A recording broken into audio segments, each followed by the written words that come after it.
And unfortunately, you know, the moment the camera's turned off, I found a bunch more issues, which I want to show you guys right now.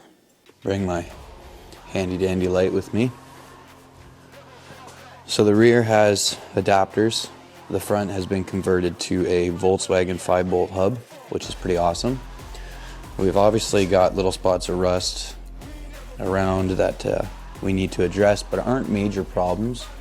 The body's in pretty good shape. We've gone over it pretty extensively, but the motor. So as we were dipping around here, we noticed a couple things that just didn't really sit well with us. One being right here. You can see all those rivets in here. It's a repair patch. So this car was hit. Gently, I would say, but it was still hit. You can see it here, it's wrinkled. They've straightened it out, but obviously they didn't do a great job, so not very impressive, but that's another thing we're gonna have to fix and look at. But anyways, we got the compression tested in 3 cylinders. We couldn't get to the back side of that, which would be 1, 2, 3, cylinder number 3, because it's just too tight and we weren't really that committed. Everything else seems pretty consistent, so we're gonna change the fuel out and see if it fixes our misfire. And then from there, I guess, check the bearing in the motor. We might have to remove everything to do that.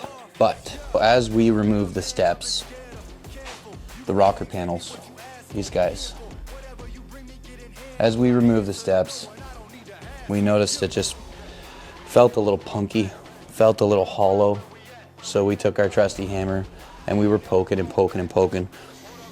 And this driver's side heater channel is completely rotten. Might be able to show you guys here. This whole section, all the way up to the back here. So we're inside the car. This is the driver's side heater channel.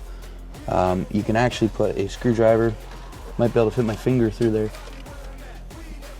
You can go from the bottom of the car right up through into the floor. So the heater channel is completely gone on this side, which does include separating the body from the floor pan. So that's a little bit more than I wanted to get into, but I mean, not the end of the world, so we're just gonna try it. If we're doing this heater channel, I'm convinced that we should do the other heater channel and get it all basically good to go, but Dad thinks we should only do the one, so we're not quite sure how we're gonna tackle that yet. We don't know if like a 4-post hoist, so that it would be the proper hoist to take the body off the chassis on this car. But we're not quite sure what we're going to do yet. We haven't really made our mind up. I just wanted to show you guys the extent of the damage and kind of just show you where we were at, because I stopped recording halfway through that little session we had the other day. We took the fuel tank out and all the lines in there, all the vent lines were leaking, so I had to make sure that was out so it didn't stink up the garage. For the fuel tank, to get the fuel tank out of this one, because they're all different. This is a 74 Super Beetle. We had to disconnect the filler neck and all the vent lines, 4 bolts, and then the main line underneath the car. We just cut it because we're gonna replace all that line anyways. So once we did that, she basically just pulled right out. It was pretty simple, but I think this tank has been replaced. This car has had a phenomenal amount of work done to it. We've gotten pretty lucky. You know, the hub conversion, it's got dual carbs with independent throttle bodies. It's got like a brand new transmission in it. It's had a bunch of motor work. The whole car is dynamatted. It's got the electric windshield sprayer instead of the air nozzle, but it does still have all the air lines ran. It's already lowered. It's a 4-inch lowering kit. It's got wheels on it. The stance is correct. They've put adapters on the rear end so that it pushes the ass end out just a hair. They've done a lot to this car. Not to mention the guy bought me a brand new battery. So, I mean, as much as I don't want to deal with the heater channels, at least now I know when we do them, they're going to be done, and I don't have to mess around for a while. I can at least maybe hook up the heat. I'm gonna have to put a different shroud on the motor, but maybe I can hook up the heat and then use it because, you know, early morning, late night, you need a little bit of heat. This car has 0 heat, so that's a problem I want to fix too, but minor, because we've got all this metal work and body work to do and flowers to remove, and then some minor body work. But yeah, brakes are brand new in the rear, brakes are brand new in the front. This camera's getting kind of heavy. Obviously we don't have a pile of room in here, so we're just trying to make it work. Yeah, so mainly rockers. We've got a couple shit spots throughout the body. The frame up here requires some work at the frame head. Another bad spot here. See, we knew the heater channels had holes in the end of them. Like there's a clear hole right there on both sides for the heater channels, but we didn't realize like all the way through is pretty much pooched on this one. And you wouldn't have known until you started poking because it still had its seal. So it is what it is.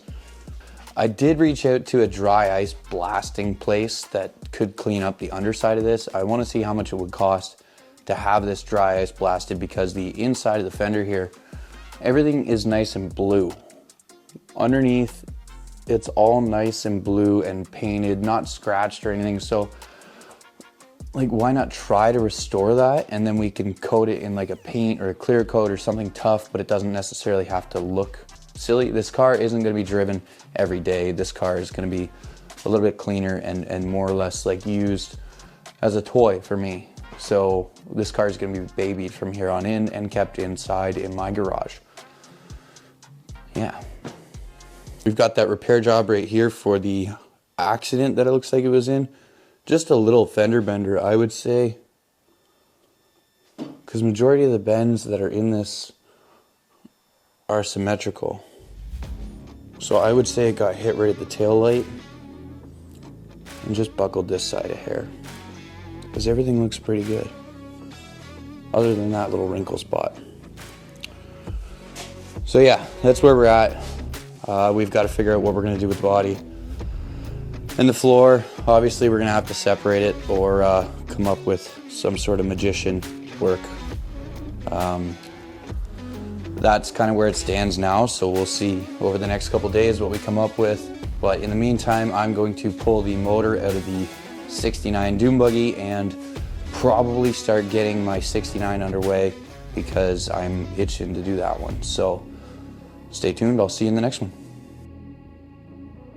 I'm just about done explaining all this to you. I think for now we're pretty much caught up to date. We're just going to decide what we're going to do next. For this one's been completely restored, taken apart, painted head to toe. It's pretty and works well. Feels like a rabbit compared to this turtle. Motor's not running right with that, so get that solved too. But if we're going to separate the floor pan and everything, then we can leave the motor attached and check out what's going on with it in the, well, it's attached to the floor pan. So we will see, we'll keep you updated.